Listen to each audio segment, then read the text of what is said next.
J'avais peur constamment. Je mentais constamment pour me protéger. Moi, j'ai surtout subi de la violence psychologique. C'était un véritable désert affectif, en fait. Et j'osais jamais rien lui dire parce que je disais une vérité ou un mensonge. De toute façon, il allait me frapper. Et puis j'ai eu faim. Et c'est une autre forme de maltraitance. Quand on est rejeté, on se dit « je ne veux pas être rejeté, je ne veux pas être abandonné.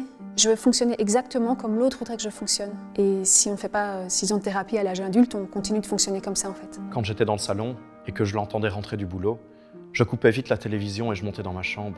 Parce qu'un jour, elle m'avait dit « Parfois, quand je rentre, j'ai pas envie de te voir. » Je pense que plusieurs fois, on aurait pu repérer que j'avais vraiment besoin d'aide. J'ai été invité par des gens à aller dans leur famille. Et là, j'ai pu me rendre compte que c'était pas normal.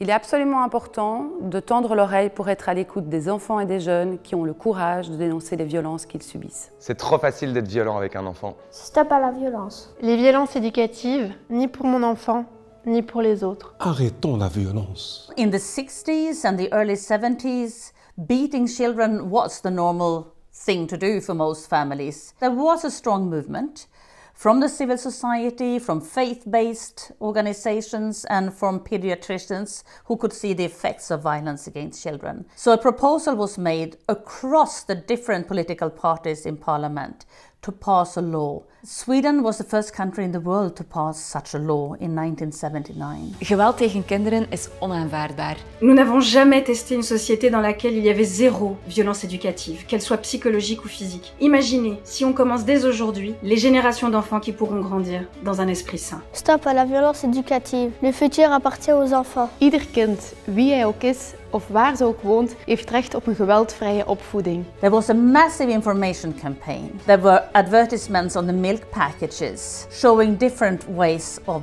teaching children instead of beating them. Merci d'éveiller la conscience collective pour un meilleur respect des droits de l'enfant. Il y a dans le monde plus de 60 pays qui ont déjà interdit les violences dites éducatives ordinaires. Faisons en sorte que la Belgique soit le prochain. Allen tezamen voor een wetgeving die zogenaamd opvoedkundig geweld verbiedt. We hebben een belangrijke boodschap voor jullie. Geen kindjes pijn doen, alsjeblieft. We could see through research a massive decline in violence against children already 3-4 years after the ban. Now we have 3 generations who grew up without violence being the normal way of rearing kids. What is interesting is when a law in itself can change our attitudes and then our behaviors. Les punitions ne fonctionnent pour personne. L'amour et la violence n'ont rien à faire ensemble. Kinderen hebben recht op bescherming tegen geweld. Ook binnen het gezin in de opvoeding. Het is dus dringend tijd dat die wet er komt. In het belang van onze kinderen en jongeren. Je rêve d'un monde où les enfants seraient élevés et éduqués par les adultes sans qu'il y ait la moindre violence.